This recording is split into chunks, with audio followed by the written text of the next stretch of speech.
And today's guest is a close friend of mine, I can say that, and a guy to the city, man. Everybody know him, Turk Mott. What's going on, Turk? How you feel today? Hey, how's it going, everybody? It's a pleasure to be here, man. I thank God for this opportunity to be able to just grace y'all with my presence. Oh, okay. Yes, sir. Yes, sir.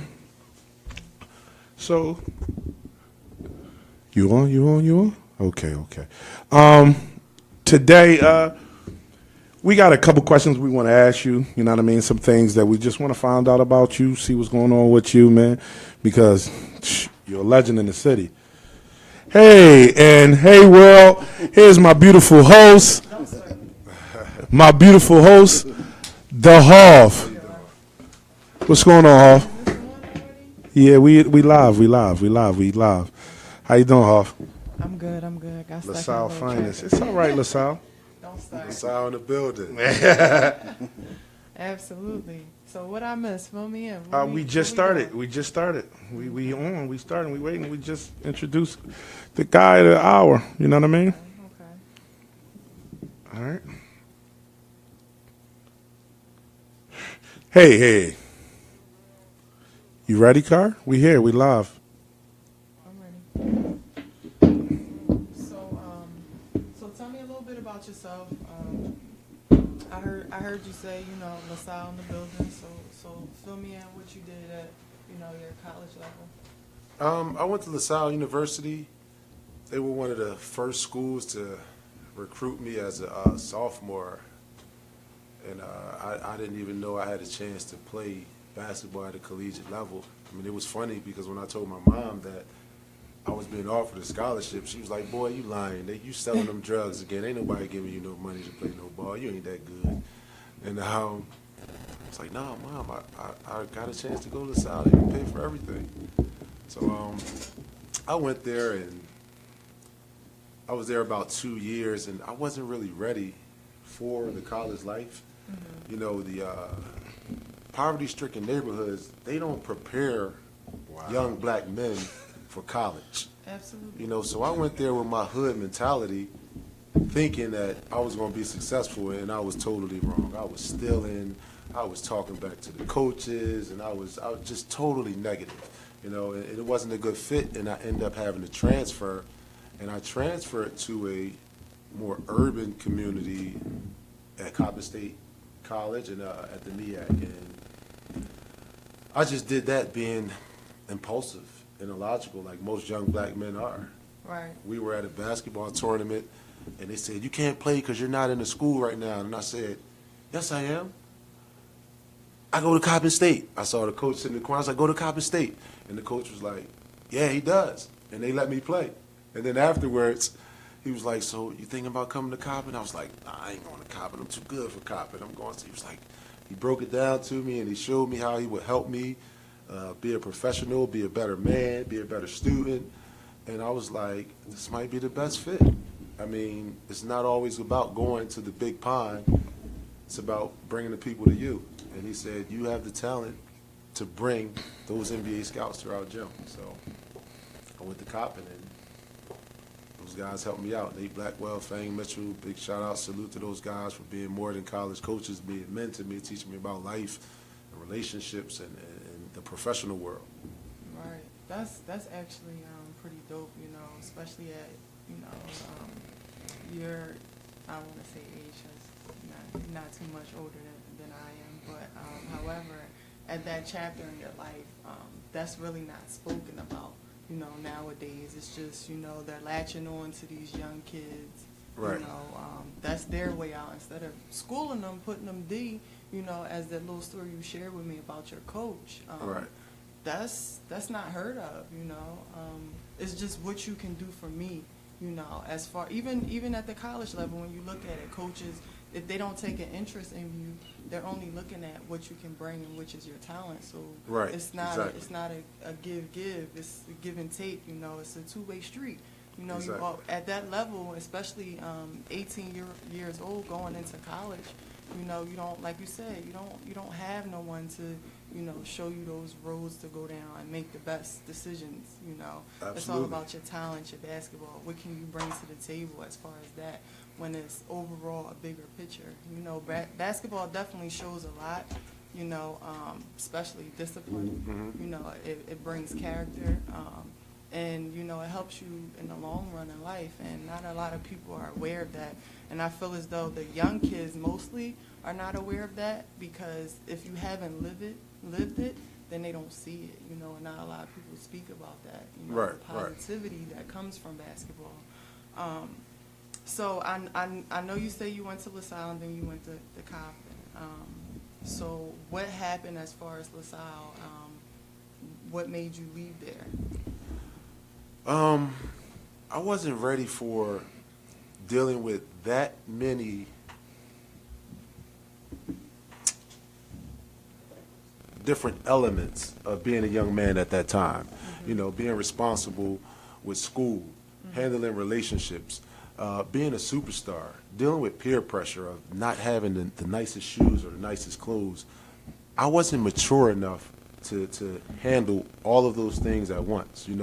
A lot of black men, a lot of young men in poverty-stricken areas are raised by their mothers. Right. And don't get me wrong, women do a great job of raising their children. There's nothing that can replace the mother. Black men need black men. I need another man to teach me how to be a man. My mother couldn't teach me how to be a man. Absolutely. My mother can teach me how to be emotional and how to hug and how to love, but she can't teach me to tell my boys, I'm not going to the party with y'all.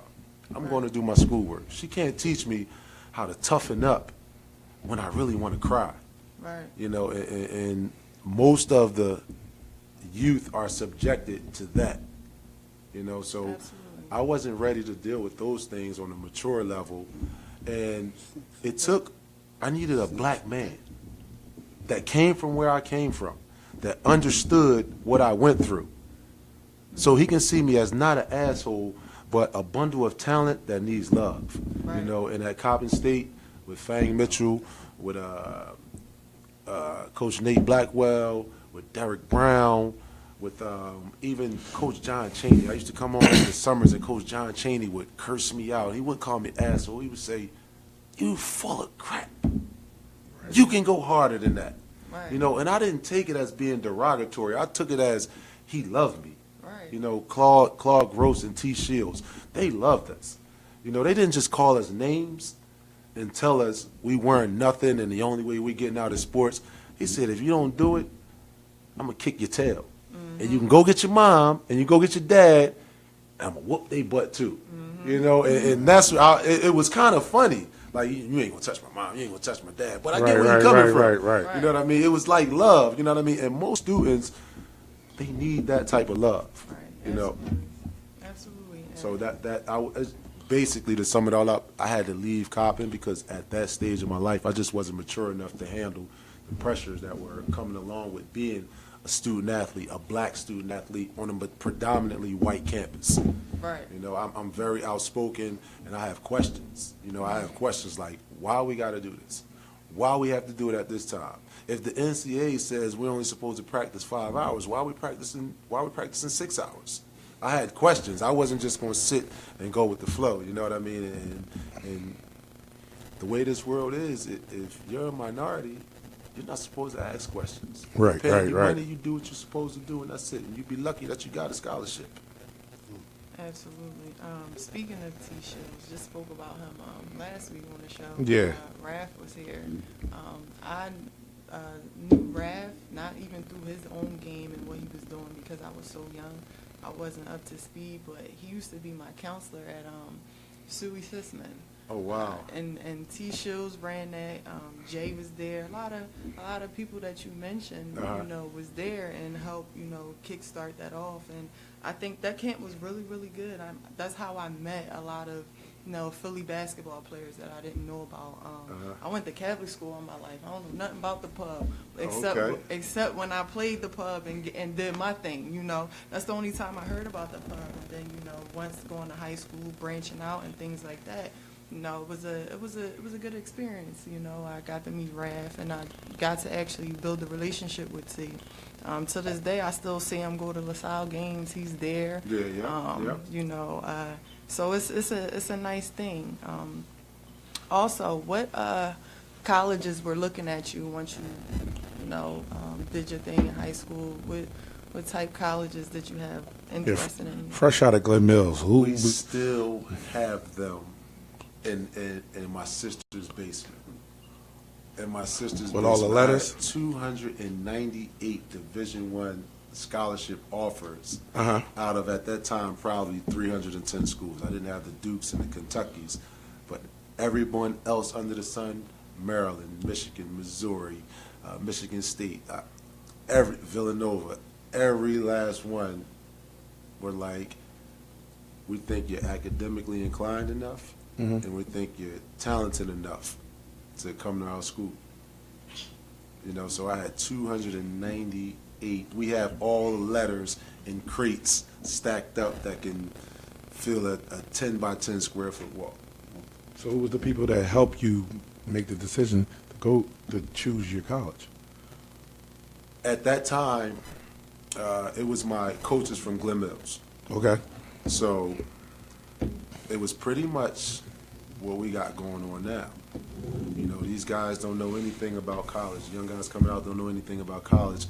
And what they do is they trust their seniors in making a decision. So I didn't know anything about playing basketball at the collegiate level. I didn't know anything about putting together my schedule for classes. I didn't know anything about how much I was going to have to pay if I had to pay anything. Right. So there was a guy that went to LaSalle who knew, and he was affiliated with Glen Mills, and they directed me to LaSalle. Okay. And they explained to my parents, to my mom, and they explained to me that, listen, LaSalle is a great school for Terquin. Number one, they're on the map for developing NBA players, like Randy Woods, like Doug Overton, like Lionel Simmons. At that moment, LaSalle was top 10 in academics, and Terquin enjoys academics. So that'll help you guys. And number three, Mom, while you're dealing with cancer, I don't think Terquin would be happy being at a Michigan State or Cal Berkeley or something like that. So he can be at LaSalle. He's going to start his freshman year. We're going to pay for everything. He's going to be close by.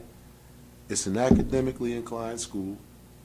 And he can pursue his dreams of playing in the NBA. So for me, it was a clear-cut choice. I mean, I could have did those things even at Temple, but I was just afraid that I wouldn't.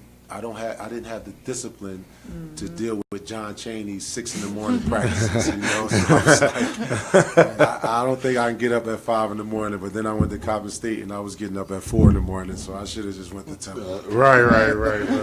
Right. So you think your the situation with your mother, like, put the stamp on you choosing LaSalle? The situation with my mom put the stamp on everything in my life, and forgive me because every time I think about it, it brings me to tears, but whatever she said do at that moment, I just wanted to do because I wanted her to live her last years happy. For her entire life, I was a thorn in her back. Getting arrested, throwing rocks at cars, selling drugs, like just being the most deviant son a mother can have. And she never in a million years would imagine that I would have a full scholarship to play basketball. So when she said, I would like it if you go here, guess what, Mom? I'm going there. Right. Even as a junior at Coppin State College, Rudy Tomjanovich gave my mom a call and said, we're going to take your son number 30. He's not going to be a guaranteed contract. He's going to be the first pick of the second round. What you think about that? She was like, don't go. Go to school and get your degree.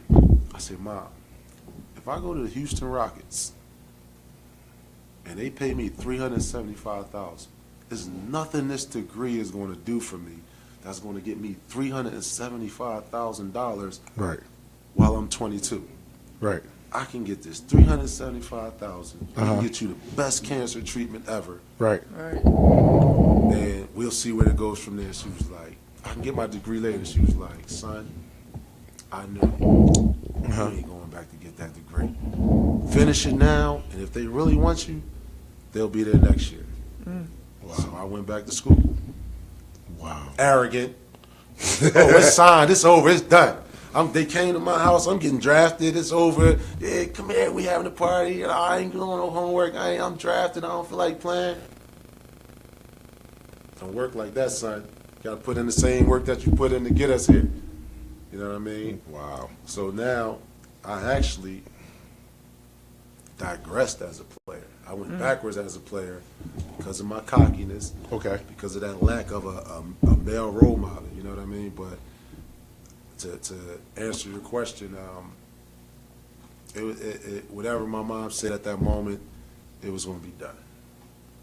You know, she left here happy with her children and what we were doing, and she asked me to do one thing. Look, no matter what you do, take care of your brothers, take care of your sisters, and whatever woman you decide to be with, I can't choose her, make sure she don't go through what I went through. And that's been my life. Wow. So, yeah, mom's had a big influence on. Big influence. Big influence, man. Big influence. Big influence, man. You bringing me to tears right now. Yeah. Yeah, you bringing me to tears right now. No. One thing about me, bro, is I'm always going to be transparent. Yeah, You know, and I appreciate that, man. You could be able to see straight through me. I ain't afraid to cry. I ain't afraid to hug. I'm not afraid to Right, say right. I love you. I'm not afraid to say, hey, you got some nice shoes. I can't afford them, but I Right. like them. You know Right. what I mean? I'm always going to be transparent. Okay. Right. Always. Okay. Tyreek, you had a couple questions for me? Yeah, so, traveling the world and playing overseas and places like I saw you played in Venezuela. Yeah. Played in Venezuela, right? Yeah. Yeah. So, do you feel like you were an ambassador of Philadelphia basketball, or you're just Turk? No, I feel like I feel like as a black man, an intelligent black man, that I'm an ambassador of what the youth should aspire to be beyond basketball. You know, I don't want these guys to be thinking the only way we're getting out is by playing basketball or any other entertainment, sports or entertainment. No, I feel like it's my job to deliver the message to these guys that you can get out anyway. You don't need millions of dollars to live comfortably. Right. And a lot of these guys don't know you can live comfortably with $10,000 a month. And that's easy to make with a window squeegee or a floor buffer. You don't need a basketball for millions of dollars. Only thing you need to do is decide what you want to be and wake up every day and go at it with everything that you have. That's it. So, no, I don't feel like I'm an ambassador of basketball. I want to teach these guys that there's a better way out. There's more than one way out. Right. You know, so if basketball isn't going well for you, you don't have to feel bad, because basketball is not your identity. Basketball is a vehicle to get you where you want to be. And a lot of these guys think basketball is their identity, and when they have a bad game, they're depressed. Right. They don't get the scholarship they want, they're depressed. No, basketball is not your identity. It's a vehicle to get where you want to be. So that's what I feel like I'm an ambassador of, teaching these guys the right way and the right mentality. Wow. That was very well put. Like I mentioned to you before, that's what we lack right now with our youth.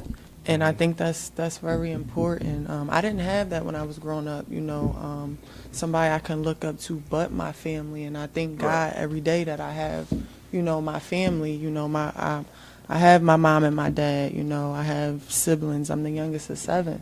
So I was always around basketball. So I know everything that you sitting up here and you sharing with us, because I got it firsthand, in my household.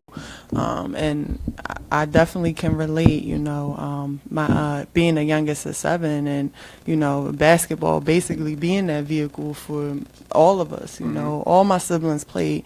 And I think that's how I acquired that, to love the game and the knowledge of the game. because I was able to watch and I was able to step out in the court and do, you know. And I also had to put practice in, but I think that was what helped motivate me to do other things, because basketball wasn't it. Yes, I could do it, but it wasn't it, you know. And my mom preached to me all the time about, you know, education, and it's very important because you can't play basketball forever, Right. you know. And when it's over for you, what do you have to fall back on, you know? And that was the biggest thing I took from that. So it made me disciplined, and it made me, you know, basically more motivated to do what I have to do. And I appreciate you coming on here and, you know, sharing that with us. Like I said, we don't usually have that, so kudos to you. Oh, And, thanks a lot, man. no problem. I feel like it's my obligation, it's my duty. So you always talk about, I'm hearing from you, and I heard from Kareem last week, that it was nobody to push him.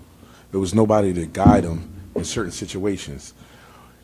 It's guys in high school right now who don't have nobody pushing them right now. They don't have the right guidance. What can you tell them right now to do, or what to get into, or, you know what I mean? You know what I'm trying to say? Like, they don't have that father figure. They don't have Right. They don't have that person that's saying, hey, you need to work out at this time. You need to eat this because you're going to college. You need to really study on this. What can you personally tell these guys out there, these young guys that's in high school right now? Well, it's very complex for them. And what I want to say is that we suffer from a bunch of different elements in the black community. And we have to control those elements within ourselves before anybody externally can push us. For example, I mean, I have a list of them. For example, illogical decision making.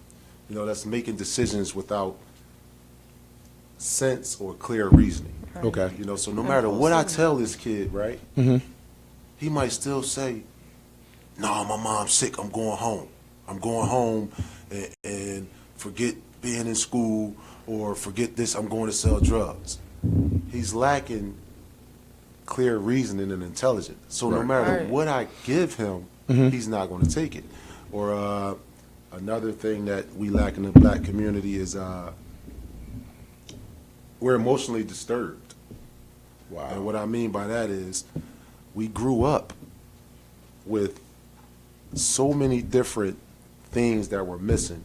It's hard for us to function in a social setting with our peers, you know, without looking at his shoes and being jealous, without wanting to impress her because I want to get in her pants. Right. You know, it's so many different things that we're using to try to make us feel comfortable and happy around our peers. So no matter what our mentors are telling us, I still want to impress you with my shoes, and I still want to impress her with my jacket.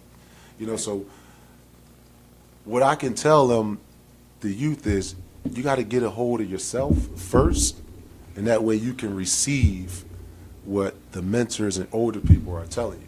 Because if you can't receive it, it doesn't matter what we I had a long conversation yesterday with Tracy. Okay. Tracy Carter from LaSalle University said, "Turk, here's my number. Give me a call when you get a chance. I need to talk to you. I'm going through some things, and you seem like an intelligent guy. I just want to have your perspective and insight. How do you balance between wanting to be successful and not throwing your money away to the slave masters?" And he was going off a post that I made, because I said, what we do is we fight all day long to be successful and have financial wealth, and then we turn around and give our money back to the slave masters trying to impress each other. Exactly. Right. So what I'll do is I'll say, "Q, let me come clean your carpets." You'll say, "You know what, Turk got his business, I'm going to support black," and you'll give me the money. And I'll say, "What's your name again?" Carlene. Carlene. I'll say, "Carlene, let me come do your drywall repair for your new house," and I'll do a drywall and put her in a new kitchen and stainless steel appliances, and she'll pay me a bunch of money. And as soon as I get the money, I take it right to Gucci and Louis and Nike. Right. And all of these people are the slave masters. They want us going against each other. Right. And then once we get our money, they want to spend in our product with them. You know, so I had a long talk with Tracy, and I said, "Listen, it's hard. I mean, you might see me with that stuff. You might see me with Gucci. You might see me with Hermes and things like that. But it's stuff that I purchased before I became enlightened. So now it's easy for me to sit here and say it when I bought it years ago, and now I just learned, why do I keep spending my money with them? But now I'm telling you, no, don't do it. Right. But it's going to be extra hard for you because you got to say, you know what, I don't want to impress her with what I'm wearing. You know what I mean? I'm going to impress her with my intellect.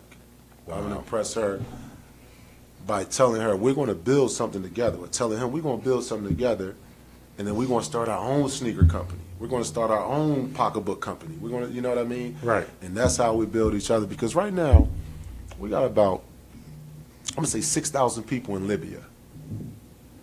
And everybody's aware of what's going on with the slave trade in Libya right now. People, black people being sold, Africans being sold.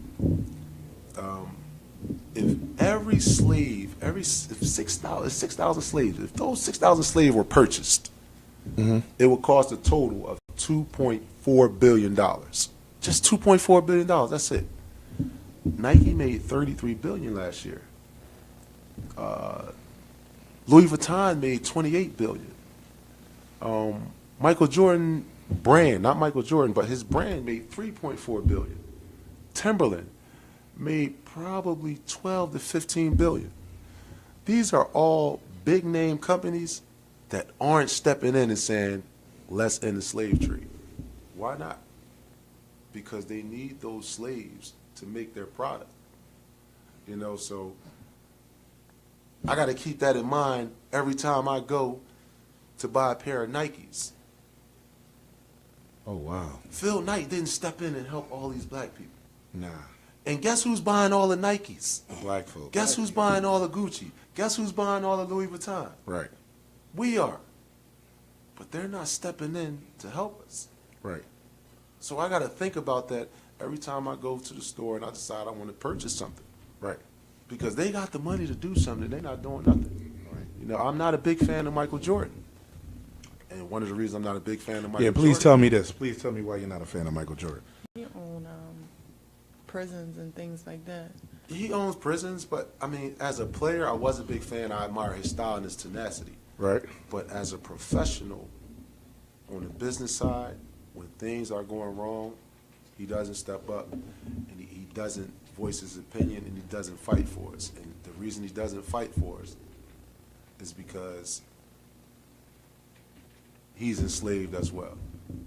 Can you He's please enslaved. elaborate on that? I need to hear more on that. To elaborate on that, let me break it down and not talk in the billions. Let me talk in the dollars. If I say, Q, I want you to sign this piece of paper for me. I'm going to give you $1 for it.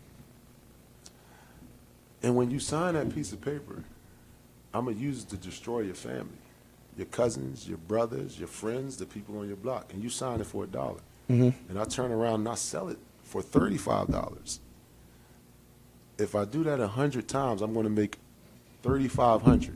Right. How much of that am I going to pay you? $35. You sign 35 autographs, I give you $35. I made $3,500. Is that a fair share?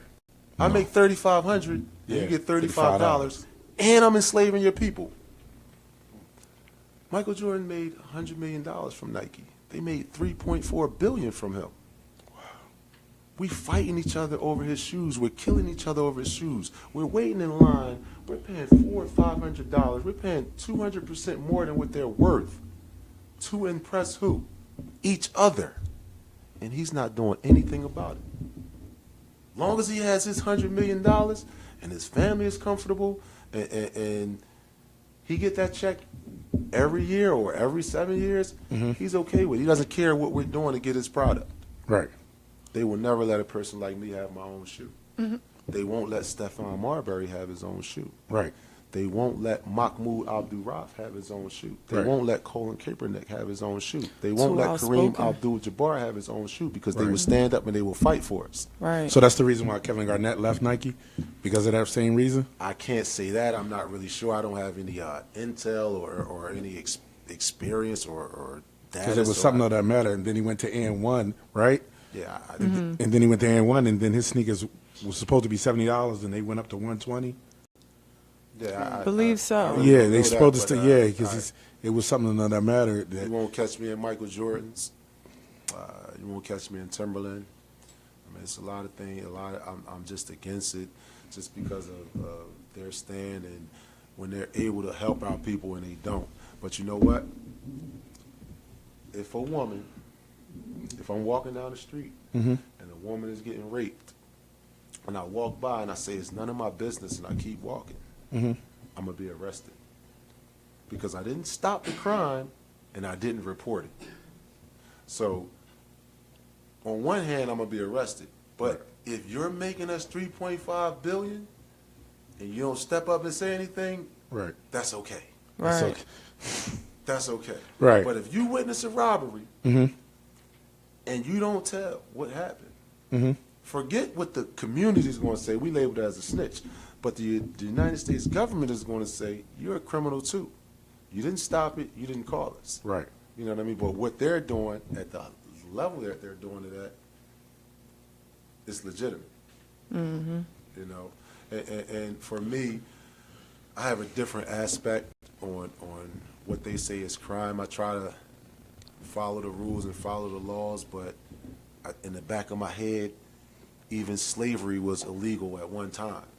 Does that make it right? Because, I mean, even slavery was legal at one time, so does it make it right because they said it's legal? No. So I got to question a lot of things that they say are legal. I mean, I'm going to abide by your rules. I have an obligation by God to abide by the laws of the land. Right.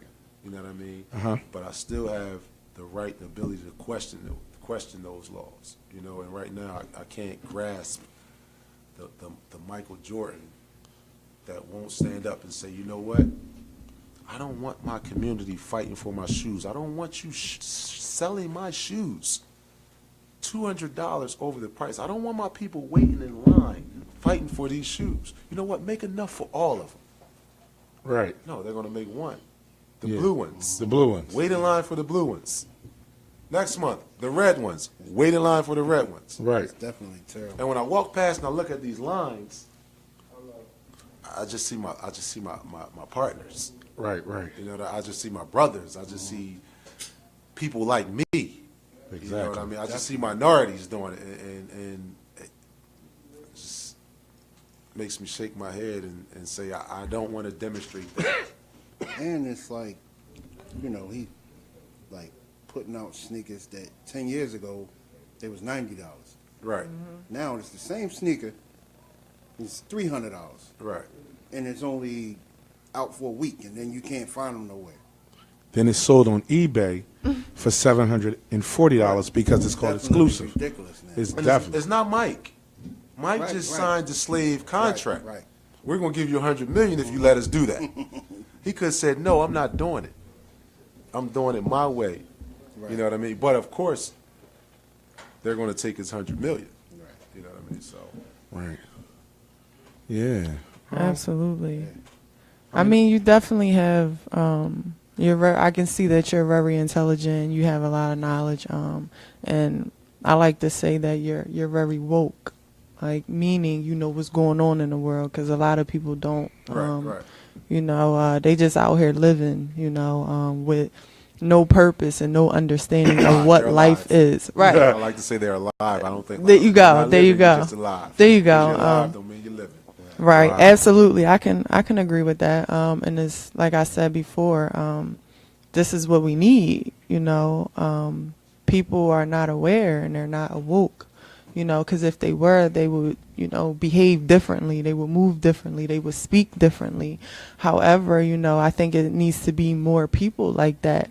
It makes me go back to, you know, like Martin Luther King and the Malcolm X. You know, Right. Yeah.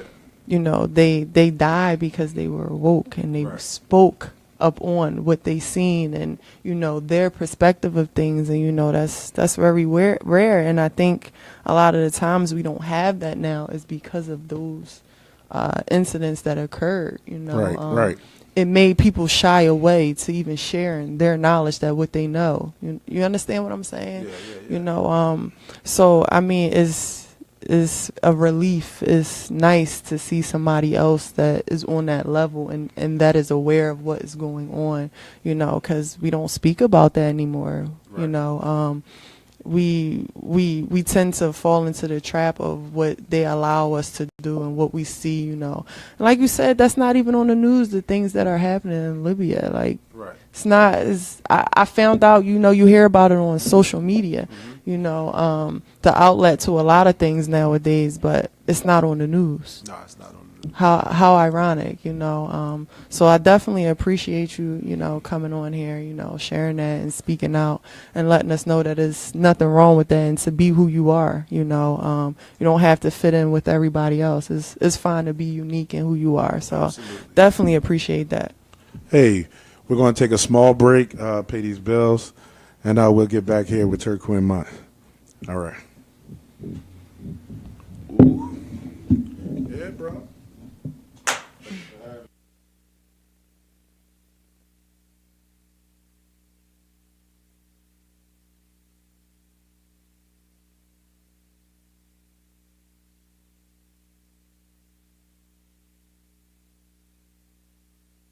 They hear the wild, crazy thing. Yeah, that's the only thing they can. You gotta be ready to receive. You're in tune. WTMC Live 215. Tell a friend. Jamming is in. You're listening to The Frequency Show. Inside the studio live. Terquin Mott. Start calling in. Oh, hold up. Run it. If you want to call in tonight. Studio line 267-940-8878. If you have any questions, 267-940-8878. We'll get into that in about 30 seconds, all right? You know what I mean? Yeah. Yeah.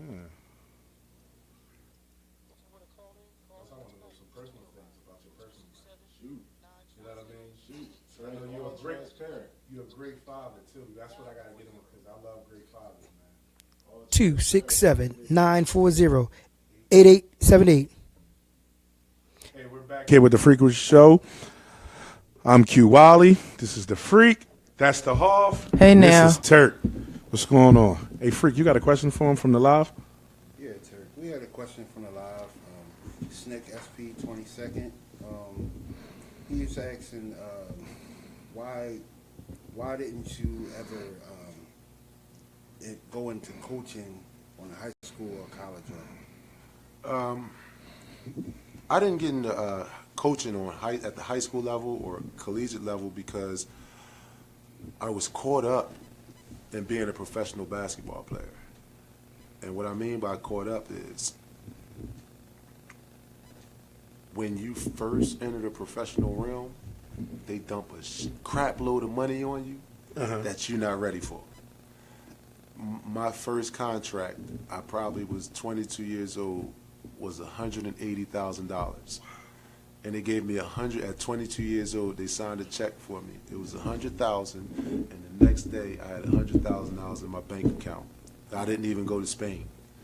I didn't even get on the plane yet. I didn't want to go after I got the check. I just wanted to go spend it. Right. You know, so over the years that increased. It increased dramatically over the years. And when you finish playing, you've acquired a lifestyle of I'm going to have 80,000 a month or 3, 4, 500,000 per year. And after 2 years, you realize, wait, I'm not getting that no more. Everything is dropping, and then your financial advisors and your agents calling you, look, you got to stop spending. You got to sell this. You got to sell that. And I'm like, why? Because you're going to be broke. You know what I mean? And I'm like, I don't want to be broke. I don't. Right. So the money changed everything for me, and I couldn't see going to coach for $50,000. I mean, I wasn't as awoke as I am. I wasn't as enlightened as I am now, so I didn't see about helping people. I just was only thinking Turk. Right. You know, how can I keep this money coming in? Okay. You know, and when even one of my great friends, Sean Colson, asked me to come coach, and For King? for Martin Luther King, And it was going to be a 45-minute ride from New Jersey to Martin Luther King. And I was like, how much I'm getting paid? And he said, there's no money involved. I said, wait, so you getting paid and nobody else getting paid? I was like, I can't do that, man. I got to work. I was, basically, to make a long story short, I was behind the 8 ball. Right. You know, I started saving late, and I had to start getting into endeavors and business relationship that were going to maintain my spending habits and maintain my future. You know, so probably about another year or two when I get that completely under control, I'm definitely getting back to my kids, and I'm definitely coaching for free, and I'm definitely in the community, you know what I mean, doing forever, because I know that they need me, because I'm embarrassed about the state of basketball in Philadelphia. Wow. Totally Wow. embarrassed. Let's stop right there. Why? Can you elaborate why you're embarrassed? Because the people that we have teaching have different motives than what I had. You know, I came up with John Harnett. Okay. And John Harnett was a guy that came into the gym with us every single day at 8 in the morning. He would beat us to the gym with bananas, fruit, waters, and pretzels, and would train us for free and never ask for $1. Never asked for $1. And now we got guys that are selling players to college teams. Wow. We got guys that are training millionaire professional athletes for free and coming back to the hood in North Philly, South Philly, West Philly saying, you broke guys, you broke families, give me $35 and I'll train your kid. And I just can't get a grip on how that's logical.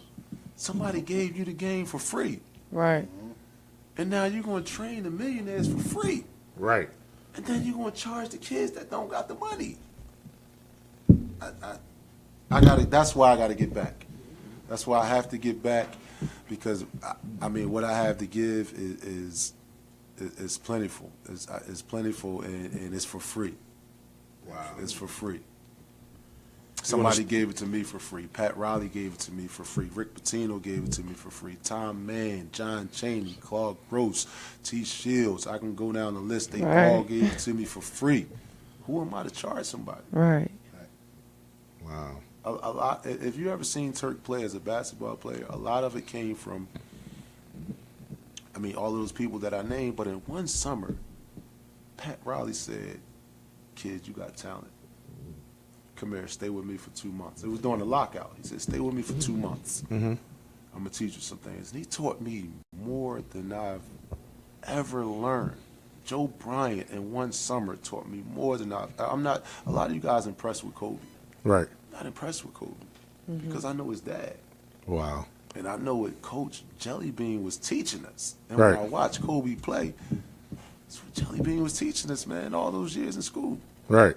You know what I mean? So he gave it to us for free. He gave it to me for free. I can't charge nobody for it. Somebody gave it to me for free. Right. Right.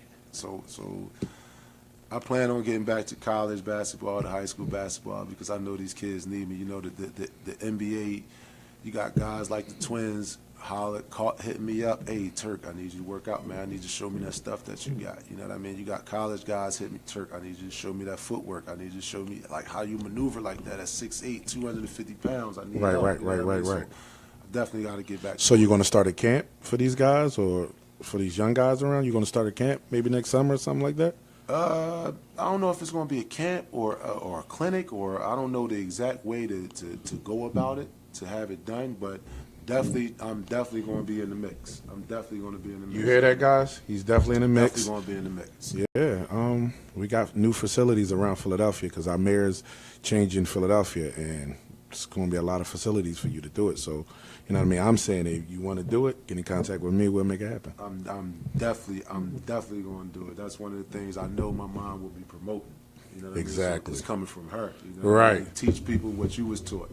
You know Right. what I mean? So you with great talent comes great responsibility.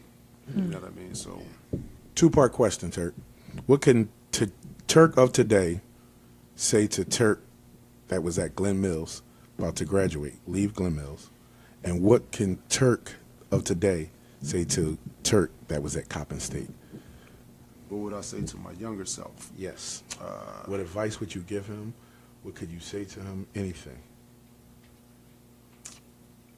One of the things that I would say is don't be impulsive. Okay. You know, and that, a lot of that comes from, it's hard to say it, but a lot of that comes from not having your dad around teaching you not to be impulsive. You know, in our mind, when we're raised, when we're born into this world, we have three parts to our psyche: your id, your ego, and your superego. You know, your id says, I want that, go get it. Okay. Your ego says no, your superego balances the two. Go get it, don't go get it because there's consequences. You know, I just had an id. You want it, go get it. You want it, go get it. Hey, Mom, can I have some cookies? No. I'm getting these cookies anyway when she turned her head. Right. You know what I mean? Like, right. Mom, I want Jordans. I can't afford Jordans. I'm going to go find a way to get this money, and I'm getting some Jordans. Right. You know what I mean? So yeah. what I would say is learn how to balance the id, ego, and the superego. Learn how to balance your impulsiveness. You know what I mean? That's one of the things that I'm doing right now. And if a lot of guys see me play, like Mr. Richardson. No, not Mr. Richardson. What is I forgot his name. He's a referee right now. Paul Graham, Mr. Graham. He saw me play in the 43-year-old league, and he's like, you're a lot calmer now. I wouldn't say I'm calmer. I would say I'm wiser. Okay. Right. It's not important as I thought it was. Okay. Right now, you know what I mean? It's a basketball game. Right. And basketball is not my identity. It was a Right. field. But at one Gotcha. time, I thought it was my identity. So if someone got the best of me, we fighting.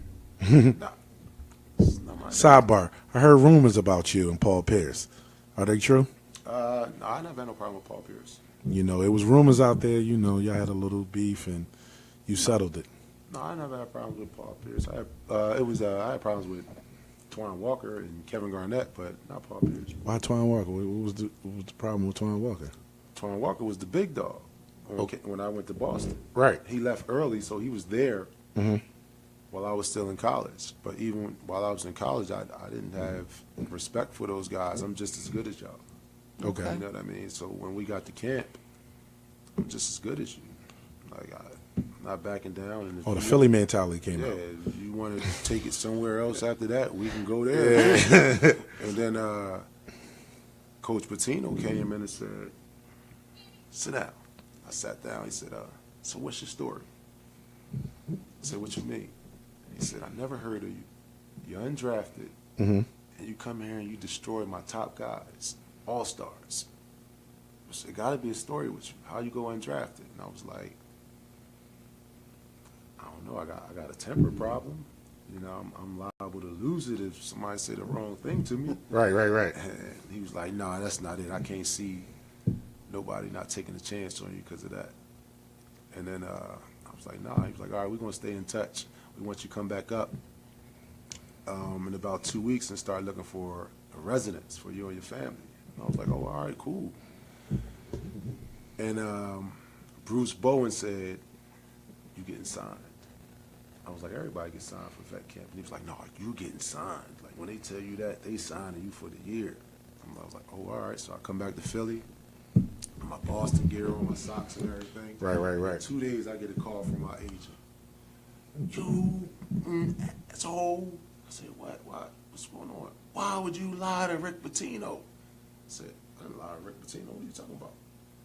He said, why didn't you tell him that your family was this heavily involved and this, that, and the third, and that you be at their houses and you be at drug houses and you still go to the projects and you still do this and you shooting dice on the corner? That was normal for me. Exactly. I got a homie that sells drugs. I don't sell drugs. I'm going to his house. I got a family member that took care of the whole family. Right. I didn't know that I couldn't go to his house. I'm going back to my neighborhood where I grew up from. Okay. I didn't know signing the contract means I can't go to these places. Right. You know, it was normal for me. That was the norm. Okay. And at that time, basically Rick Pitino had said, look, we just had a car accident with him. We got this guy beating his wife.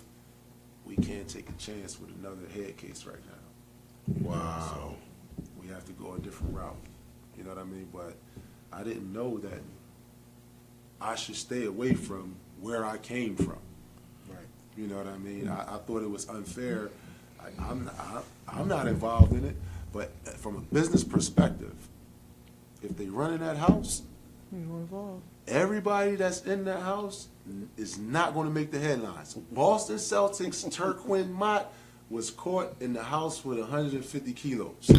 Wow. Right. That's what's going to be on television, and that's what young guys need to understand. When you got guys that came up, you know what I mean? They're not going to name none of those guys. They're naming you and that organization, and we don't want our organization involved with this because we have to sell tickets. Absolutely. You know, and that's one thing about that's where keeping it real go wrong. You know what I'm saying? Exactly. Who? The father. Turk the father. Talk about fatherhood now. Ah, man, I'm the worst father ever, man. I'm the worst. You want to know about a man? If you want to know about a man, you ask his children about him. And if you ask my children about me, I'm the worst dad ever, man. I'm the worst. I mean, you might see different, you might see different, you might see different. Even I see different. I didn't have it. But to my children, he's the worst dad. He yells at me because I didn't have 20 points. He yells at me. He's always on my back because I left the peanut butter knife on the Right. on the sink. How am I supposed to know he want me to take the trash out? I'm the worst father ever to them. You know what I mean? But my goal is to not be their friend. I have a job to be their father, and Right. it doesn't matter if they don't like me. When I'm gone, they're going to appreciate who I was. You Every know what I word. mean? So, Absolutely. And it's tough for me because I want to be the cool dad, but being a cool dad doesn't work. You have to be, men, you have to be a father. Right. You know what I mean? You have to be a father, and they're not going to like you. And it's really tough having to be a father without having a father in your life, having a role model. Either of you, I just want you to imagine this. LeBron James get hurt, and we say, Quinn, you got to go do LeBron's job. You don't have any practice. You don't have time to get ready. You got to go out there and you got to score a triple-double and do. I never did this before. How do y'all want me to be successful with it? And that's what being a father is like for most black men. We never did this before. Right. We were never responsible for anyone but ourselves. You know, and so that's the difficult thing. Telling my kids, y'all not getting no iPhone 8. It only costs $800. No, $800 for you. You got 4 brothers and sisters. 8 times 4 is going to cost me $3,200 because everybody got it. Exactly. You know, so there's another reason why. I mean, it's hard to wear Jordans because Jordans don't cost $200. I got 3 sons. Myself is going to cost me $600. You know what I mean? Yeah. Hermes belt, $1,200. It's going to cost $3,600. So a lot of these guys walking around looking good. Right. And Kids don't look the same. Kids not looking good. You know, so Right. All right. I'm the worst father in the world, Sure. man. I just try every day to be better. You do? Yeah. Um, Every day to be better. Let me just chime in real quick because that brings me back. Because I know when I was young, I didn't like my dad either. So, and I turned out perfectly fine. So I think you're on the right track and you're doing what you have to do to, discipline. Not only that, to instill, beliefs or qualities or whatever it is that you're trying to instill in your children. That's what you're doing. So when they hear no, or when they can't get something that they want real bad and it doesn't go their way, Right. they're used to disappointment. It's not foreign to them because the kids nowadays, they can't relate to that. As soon as you tell them no to something, like you said about the cookies, they're going to go get it. They're going to find a way to go get it. But however, disappointments is a part of life. You're not always going to get what you want. It's not going to work like that. And right now, I work at a psychiatric hospital, and I deal with kids that come in all the time that are suicidal and homicidal, or, they self-harm because things didn't go their way. And then you have some that come in that actually have, trauma in their life and, experience some rough things in life. However, you compare the two, you like, goodness, you don't understand how good you have it, you know. Yeah. You know, and I think about that all the time, and I tell them I never liked my parents either, especially my dad when I was growing up. And you know what? That's a part of life, and you'll understand once you get old enough and you're mature enough. You'll get it, and you're gonna appreciate it. And I appreciate everything my dad told me to this day. I love my dad to pieces. I love all my family members, but my dad, that's it right there. You know what? And it's because of what he installed in me. You know, my dad didn't play that. And like you said, I get a 90 on my test, man. You couldn't get 100. Yeah, Like, what's yeah, up with you? yeah. You know, he's and I try to also help my kids to understand that, because I've been in their position. It's only to make you better. You don't understand it right now, but you're going to be very thankful for when you get to that Yeah, day and you yeah. do. You know, because it speaks volumes for sure. You know, and how you act in the house is how you gonna act outside, man. You Yeah. know, you gotta definitely raise your kids today, or the world is gonna raise them, and that's even more traumatic. You know, these jails, places like that where you don't want to see these young kids, detention centers, and I also used to work in a detention center in Delaware, and you know, I see the kids all the time, and they like, Miss Hightower, Miss Hightower. You know, it's a good feeling, but when I walk in there, it's bad feeling, because y'all shouldn't be in here. Yep. You know, you don't have that guidance in your life, and like you said, the father figure is very important. So, definitely. Real quick, who's making Turk smile these days? Who's making me smile? Besides your children. I'm making myself smile. Besides you, your love life. Who's making Turk smile these days? I'm not married. Okay. I You wasn't seeing married. anyone? Because it was a couple things, you know. Once we Google, did my homework on you. It was a couple pictures out there. Oh, you talking about Tina? Yes, Tina. That's my And we only got 1 minute, so let me know about Tina. Tina's. That's my best friend, man. It's a gift from God, man. And it hurts me every day to be this far away from her. She's in Texas, coaching at University of Texas, and it's my best friend, man. And it's traumatic to have to be here every day and not be able to talk to her every day. But Great. that's my ace. All right. Well, it's almost at the end of the show. Give us our final thoughts. What you want to leave everybody with, Turk, right now?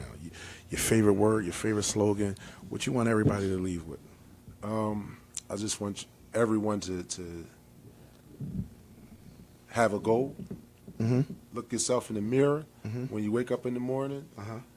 and say, Mr. Goal, I'm coming to get you. Just attack your goal and block out the noise. You know what I mean? And that's for any age group. You wake up and you look yourself in the mirror and you say, look, today I want to be this, and nothing's going to stop me from reaching that goal, and you got to do it on a daily basis.